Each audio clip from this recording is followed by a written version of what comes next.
سورہ احزاب آیت نمبر 45۔ اعوذ باللہ من الشیطان الرجیم، بسم اللہ الرحمن الرحیم۔ یا ایہا النبی انا ارسلناک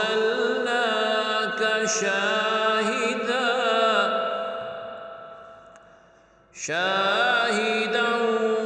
ومبشرا ونذیرا۔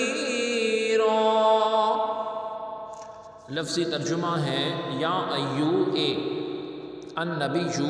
نبی صلی اللہ علیہ وسلم، انا ہم، ارسلنا ہم نے بھیجا،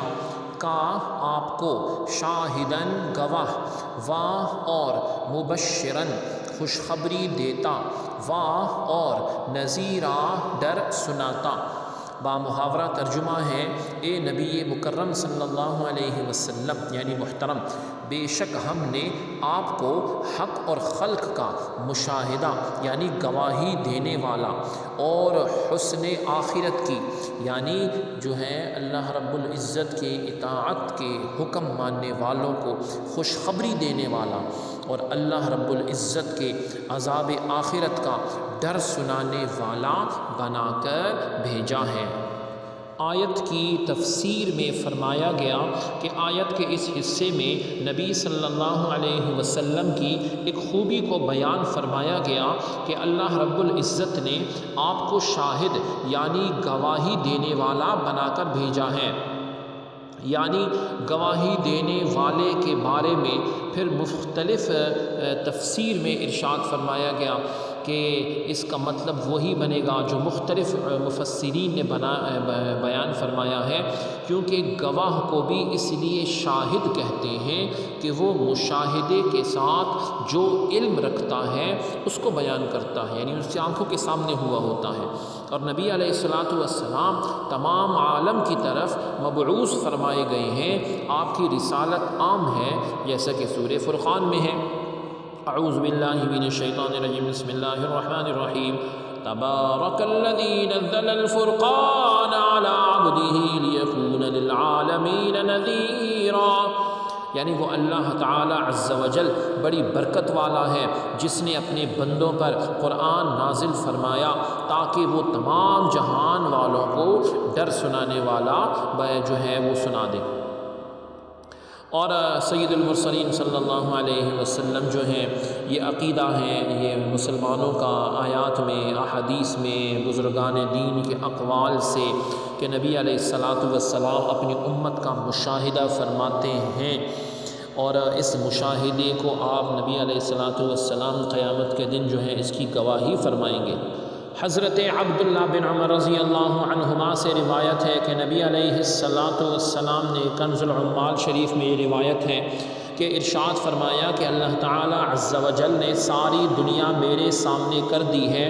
یعنی میں ساری دنیا کو اور جو کچھ دنیا میں قیامت تک ہونے والا ہے سب کا سب یوں دیکھ رہا ہوں جیسے اس ہاتھ کی ہتھیلی کو دیکھ رہا ہوں۔ پھر آیت مبارکہ میں نبی علیہ السلام کی دو صفات کو بیان کر دیا گیا، وَمُبَشِّرًا وَنَذِيرًا، خوشخبری دینے والے اور ڈرانے والے، کہ اللہ تعالی عز و جل نے اپنے نبی صلی اللہ علیہ وسلم کو ایمانداروں کو جنت کی خوشخبری دینے اور کافروں کو جہنم کے عذاب کا ڈر سنانے والا بنا کر بھیجا ہے۔ آگے پھر ارشاد ہوا وَدَاعِيًا إِلَى اللَّهِ بِإِذْنِهِ، اور اللہ رب العزت کی طرف ان کے حکم سے بلاتے ہیں۔ آیت کے اس حصے میں نبی علیہ السلام کی چوتھی صفت کا بیان ہے کہ اے حبیب صلی اللہ علیہ وسلم، آپ کو اللہ رب العزت کے حکم سے لوگوں کو اللہ رب العزت کی طرف بلانے والا بنا کر بھیجا ہے۔ پھر سراج المنیرہ کا ذکر کہ چمکا دینے والا آفتاب، یہاں نبی علیہ السلام کا پانچویں صفت خوبی بیان فرما دی گئی کہ اللہ تعالیٰ نے آپ کو چمکا دینے والا آفتاب یعنی سورج بنا کر بھیجا ہے، اور اس سے مراد قرآن بھی ہے جس کو سراج فرمایا گیا ہے۔ اور جو ہے مختلف قرآن پاک کی آیات میں اس کو جو ہے وہ فرمایا گیا آپ کی نبوت مراد ہے کہ نبوت نور نبوت ہے، کفر و شرک کے اندھیروں سے آپ نے جو ہے روشنی کی، حقیقت ایمان کی روشنی کی طرف جو ہے اور معرفت اور توحید الہی تک پہنچا دیا، اس روشنی کی برکت سے تمام مخلوق عالم کو۔ سبحانک اللہم و بحمدک اشہد ان لا الہ الا انت استغفرک و اتوب الیک، وصلی اللہ تعالی علی خیر خلقہ محمد وعلی آلہ واصحابہ اجمعین برحمتک یا ارحم الراحمین۔